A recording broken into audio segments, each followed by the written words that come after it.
Critics believe that President Trump has exceeded his constitutional powers by cutting congressionally approved funding. A U.S. appeals court has concluded that President Donald Trump can cut foreign aid payments despite congressional authorization.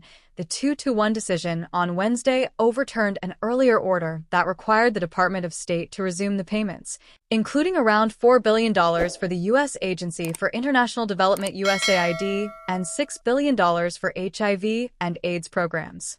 However, the majority judgment in the appeals court did not address the merits of whether Trump may cancel congressionally approved funding instead. It decided the case on the grounds that the plaintiffs did not meet the legal requirements for a court injunction. Circuit Judge Karen Henderson, writing for the majority, stated that the parties in question lack a cause of action to press their claims. They include the AIDS Vaccine Advocacy Coalition and the Journalism Development Network, both of which get federal funding. The grantees have failed to satisfy the requirements for a preliminary injunction in any event, concluded Henderson, who was appointed by former President George H.W. Bush. She was supported in her conclusion by Gregory Katsas, a Trump appointee. However, the panel's third judge, Florence Pan, chosen by former President Joe Biden, delivered a dissenting judgment, arguing that Trump should not be permitted to breach the separation of powers by halting funding. The court's acquiescence in and facilitation of the executive's unlawful behavior derails the carefully crafted system of checked and balanced power that serves as the greatest security against tyranny. The accumulation of excessive authority in a single branch, Pan said in her defense. The verdict represents a triumph for the Trump administration,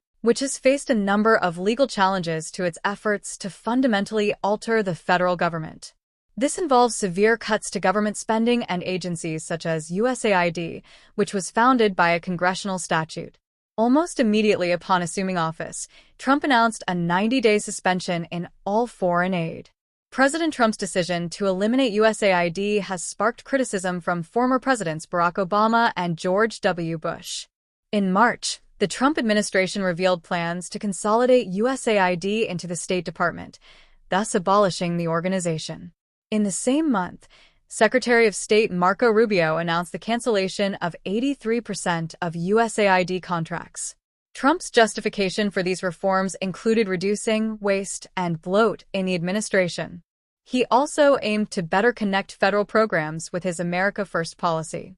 However, detractors argue that the executive branch lacks the authority to dissolve agencies established by Congress. Some believe that Congress has the authority to allocate cash for relief, portraying Trump's actions as a quest for excessive executive power. In July, the Republican-controlled Congress passed the Rescission Act of 2025, authorizing the government to withdraw roughly $9 billion in international aid and public broadcasting funding. U.S. District Judge Amir Ali already ruled that the Trump administration must pay agreed-upon cash to humanitarian groups and companies who worked with the government to distribute aid. In February, administration officials calculated that there were $2 billion in overdue aid payments due by Judge Ali's deadline. However, the appeals court's decision has pushed back litigation seeking to restore foreign aid to contractors. Attorney General Pam Bondi praised the ruling, noting that the Department of Justice will continue to successfully protect core presidential authorities from judicial overreach.